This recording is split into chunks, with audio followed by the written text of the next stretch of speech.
Assam police ABUB লগতে বিভিন্ন পদৰ ৰিজাল্ট লিংক আপডেট কৰি দিয়া হ'ল। ইয়াতে মন কৰিব এইটো আমাৰ অফিচিয়েল সাইট হয়। ইয়াতে স্পষ্টভাৱে লিখা আছে result will be available from 12/3/2025 11 AM onwards। So কালি আপোনালোকে ৰাতিপুৱা 11 বজাৰ পৰা নিজে নিজৰ ৰিজাল্টটো চাব পাৰিব। সো ফাইনালি অফিচিয়েল সাইটত আপডেট কৰি দিয়া হৈছে। মই ইয়াতে জনাই দি আছো ঠিক আছে। সো আপোনালোকে লিংকটো কৰ পৰা পাব আৰু কেনেকৈ চাব পাৰিব। সো ইয়াতে মন কৰিব বন্ধু বান্ধৱীসকল আৰু দাদা বাইদেউসকল, সো আপোনালোকে যদি আমাৰ Biju tips 13 YouTube channel subscribe কৰা নাই তেনেহলে সাবস্ক্ৰাইব কৰি দিব আৰু লগতে বিজু টিপছ 13 টেলিগ্ৰাম গ্ৰুপ যদি এড হোৱা নাই বা জয়েন হোৱা নাই তেনেহলে ইমিডিয়েটলি জয়েন হৈ লোৱা, কাৰণ যিকোনো অফিচিয়েল নোটিছসমূহ বা যিকোনো আমাৰ অফিচিয়েল লিংক বিলাক ৰিজাল্ট লিংক বা আমাৰ এডমিট কাৰ্ড মুকলি কৰি দিয়া লিংক ঠিক আছে। সো আগতীয়াকৈ আপোনালোকে লাভ কৰিব বিজু টিপছ 13 টেলিগ্ৰাম গ্ৰুপত, গতিকে অতি সোনকালে জয়েন হৈ লোৱা আৰু ফ্ৰী PDF লাভ কৰিব বিজু টিপছ 13 টেলিগ্ৰাম গ্ৰুপত। সো এতিয়া মন কৰিব কোৰ পৰা আপোনালোকে লিংকটো পাব ঠিক আছে। আমাৰ 11 বজাৰ আগতীয়াকৈ ৰিজাল্ট মুকলি কৰি দিয়াৰ বহুত চান্স আছে। সো ফাইনালি যেহেতু এতিয়াই লিংক এক্টিভ কৰি দিয়া হৈছে, সো আপোনালোকে কোৰ পৰা চাব পাৰিব। মই ইয়াতে জনাই দিছো ঠিক আছে। সো আপোনালোকে এতিয়া কি কৰিব, মই ডাইৰেক্ট ইয়াতে মিনিমাইজ কৰি দি আছো। সো আপোনালোকে আমাৰ অসম পুলিচৰ সাইটত যাব ঠিক আছে, যেটো SLPRB বুলি কোৱা হয়। সো মই ইয়াতে লাইভ জনাই দি আছো, মন কৰিব সময় হৈছে 10:37। ইয়াতে লিখা আছে state level police recruitment board shortcut SLPRB বুলি কোৱা হয়। ইয়াতে মন কৰিব স্ক্ৰল ডাউন কৰিব, কৰাৰ পিছত ইয়াতে স্পষ্টভাৱে লিখা আছে আমাৰ 10/3/2025 তাৰিখত নোটিছখন মুকলি কৰি দিয়া হৈছে যে আমাৰ ফিজিক্যাল এফিচিয়েন্সি টেষ্টৰ ৰিজাল্ট মুকলি কৰি দিয়া হ'ব। আৰু ইয়াতে আমাৰ লিখা আছে 1645 post UB, 2300 post of AB আৰু লগতে 1 post of constable UB in APR। ইয়াৰ পিছত 114 পোষ্ট অফ কনষ্টেবল UB আৰু 1 post of constable AB hills tribe.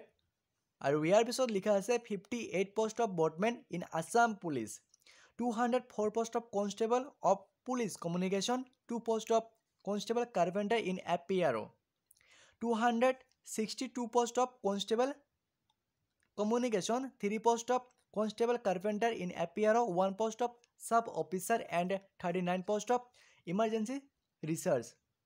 So আমাৰ যেটো ফায়াৰ এণ্ড ইমাৰ্জেঞ্চি সাৰ্ভিস বুলি কোৱা হয় ঠিক আছে। ইয়াৰ পিছত মন কৰিব 269 post of constable grade 3 under DGCD and CGHG Assam and 5 post off havildar under DGCD and CGHG Assam. So এইবিলাক পদৰ যেহেতু আমাৰ কালি ৰাতিপুৱা 11 বজাৰ পৰা আপোনালোকে নিজে নিজৰ ৰিজাল্টটো চাব পাৰিব বা PST এণ্ড PET ৰিজাল্টটো মুকলি কৰি দিয়া হ'ব।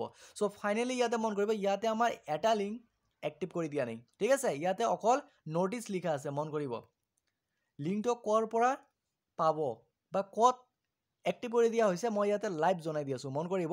সো ইয়াতে আমাৰ অকল নোটিছ লিখা আছে, লিংকটো এক্টিভ কৰি দিয়া নাই। কাৰণ কিয় দিয়া নাই, যেহেতু কালি ৰাতিপুৱা 11 বজাৰ পৰা আপোনালোকে নিজে নিজৰ ৰিজাল্টটো চাব পাৰিব ঠিক আছে, বা আগতীয়াকৈ দিলে সাইটটো জাম হ'ব, সেইকাৰণে ইয়াতে আমাৰ ৰিজাল্টটো এক্টিভ কৰি দিয়া নাই বা ৰিজাল্টটো আপডেট কৰি দিয়া নাই। সো কত আপডেট কৰি দিয়া আছে মই ইয়াতে জনাই দি আছো ঠিক আছে। ইয়াতে মন কৰিব ইয়াতে স্ক্ৰল ডাউন কৰিব, কৰাৰ পিছত ইয়াতে মই লাইভ জনাই দি আছো। ইয়াতে মন কৰিব যেহেতু আমাৰ 1/3/2025 তাৰিখত এখন নোটিছ মুকলি কৰি দিয়া হৈছে ড্ৰাইভাৰ কনষ্টেবল, যেটো আমাৰ ড্ৰাইভাৰ কনষ্টেবলৰ যিখন নোটিছ মুকলি কৰি দিয়া হৈছে ঠিক আছে, যে আপোনালোকৰ ড্ৰাইভিং টেষ্ট হ'ব এণ্ড স্কিল টেষ্ট হ'ব, আৰম্ভ হৈছে ফাইনেলি 10 তাৰিখৰ পৰা, আজি আমাৰ 11 তাৰিখ হয়। আৰু ড্ৰাইভাৰ কেণ্ডিডেট সকলৰ কাৰণে এটা বেয়া খবৰ আছে। সো ইয়াৰ ওপৰত আমি কালি নেক্সট ভিডিঅ'ত কথা পাতিম ঠিক আছে।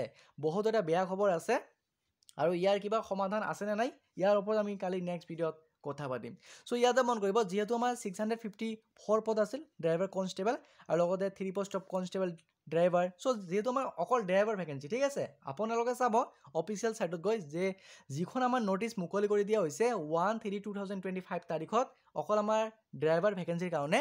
সো ইয়াতে লিখা আছে আমাৰ নোটিছ, মন কৰিব নোটিছ, আৰু ইয়াতে লিখা আছে result and admit card for driving test and skill test. So finally ইয়াতে ক্লিক কৰিব, ক্লিক কৰি দিয়াৰ লগে লগে ইয়াতে আমাৰ যেটো ABUB বা বিভিন্ন ধৰণৰ পদ আছে।